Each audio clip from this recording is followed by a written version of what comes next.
ଆଜି ଆମର କୁମ୍ଭୀରା ଗ୍ରାମର ମୁସଲଗୁଡ଼ା ପଞ୍ଚାୟତରେ ହେଲ୍ଥ କ୍ୟାମ୍ପଟା MP ସାର୍ଙ୍କ ନିର୍ଦ୍ଦେଶକରେ ଆମେ କରିଥିଲୁ। ଯେହେତୁ ଏଟା କମ୍ ଟାଇମ୍ରେ ଆମକୁ ଜଣାଇଥିଲେ 23 ତାରିଖ ରାତିରେ ଆମକୁ ଜଣାଇଥିଲେ, ତ ଆମେ କମ୍ ଟାଇମ୍ରେ ଯେତିକି ଆରେଞ୍ଜମେଣ୍ଟ କରିବା କଥା କରିଛୁ ଆମେ। ଏବେ ତ ଆମର ଚାଲିଛି, ଆମେ ସନ୍ଧ୍ୟା ସୁଦ୍ଧା ଯେତେ ପେସେଣ୍ଟ ନେବେ ଆମେ କହିଦେବୁ। ସେଟା ଆମେ ଆମର ଏଠି 6ଟା କାଉଣ୍ଟର କରିଛୁ। ପ୍ରଥମ କାଉଣ୍ଟରରେ ଲୋକମାନଙ୍କୁ ସଚେତନତା ଦେବା ପାଇଁ, ଦ୍ୱିତୀୟ କାଉଣ୍ଟରରେ ଆମର BP ମେସିନ୍ ଆଉ ହାଇଟ୍ ୱେଟ୍ ସବୁ ମାପିବା ପାଇଁ ରଖିଛୁ। ତୃତୀୟ କାଉଣ୍ଟରରେ ଆମର ଡକ୍ଟରମାନେ ବସୁଛନ୍ତି, ଗୋଟେ ମେଡ଼ିସିନ୍ ସ୍ପେଶାଲିଷ୍ଟ ଆଉ ବାକି ସବୁ MBBS ଡକ୍ଟରମାନେ ଅଛନ୍ତି। ଟୋଟାଲ୍ 6 ଜଣ MBBS ଡକ୍ଟର ଆଉ ଗୋଟେ ମେଡ଼ିସିନ୍ ସ୍ପେଶାଲିଷ୍ଟ ଅଛନ୍ତି।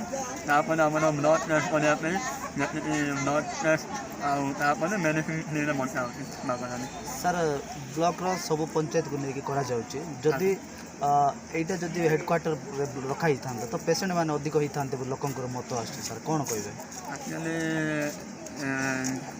ଏରିଆଟା ତ ଆମେ ଡିସାଇଡ଼୍ କରିନୁ। MP ସାର୍ଙ୍କ ନିର୍ଦ୍ଦେଶକରେ ଆମେ କରିଥିଲୁ। ଆମ ପାଖକୁ ଯାହା ଲେଟର୍ ଆସିଥିଲା ଭୂଷାଣୀଗୋଳାରେ କରିବା ପାଇଁ, ତ ଆମେ ଭୂଷାଣୀଗୋଳାରେ ହିଁ କରିଛୁ। ସାର୍ ଆଉ ଗୋଟେ କ୍ୱେଶ୍ଚନ୍ ରହିବ ସାର୍।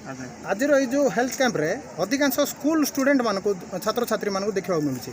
ତ କ'ଣ ସ୍କୁଲରେ ମେଡ଼ିସିନ୍ ଠିକ୍ରେ ପିଲାମାନଙ୍କୁ ଯୋଗାଇ ଦିଆଯାଉନାହିଁ କି? ସେମାନେ ଆସିକି ହେଲ୍ଥ କ୍ୟାମ୍ପରୁ ନେଉଛନ୍ତି ମେଡ଼ିସିନ୍? ନାଇଁ ଯେହେତୁ ଆଜି ଗୋଟେ ବହୁତ ବଡ଼ ଆକାରରେ ଆମେ କରିଥିଲୁ, ହେଲେ କମ୍ ଟାଇମ୍ରେ ଆମକୁ ଜଣା ହେଇଥିଲା।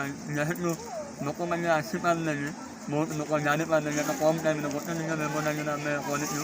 ଯେତିକି ଲୋକଙ୍କୁ ଆମେ ଜଣାଇବା କଥା ସୋସିଆଲ ମିଡ଼ିଆ ମାଧ୍ୟମରେ କିମ୍ବା ଆମ ଆଶା ମାଧ୍ୟମରେ ଯେତିକି ଜଣାଇବା କଥା ଜଣାଇଛୁ। ଆଉ ମେନ୍ କଥା ହେଲା ଆଜି ହାଟବାରି ବି ରହିଯାଉଛି। ଆଜି ବୁଧବାର ହାଟବାରି ଏପଟେ ଲୋକ ବେଶୀ ସବୁ ହାଟକୁ ପଳାଇଛନ୍ତି, ତ ସେଥିପାଇଁ କମ୍ ଲୋକ ହେଇଛନ୍ତି। ଆମେ ଚେଷ୍ଟା କରୁଛୁ, ତଥାପି ତ ଏବେ 200 ପେସେଣ୍ଟ ହେଇଗଲେଣି।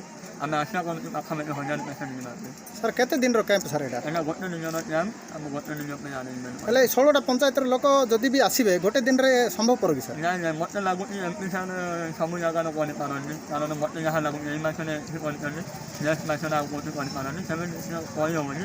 ମୋତେ ଲାଗୁଛି ଏଇଟା ସବୁ ଗ୍ରାମ ପଞ୍ଚାୟତରେ ଥରେ ଥରେ ହେବ। ଧନ୍ୟବାଦ ସାର୍। ଆଜ୍ଞା।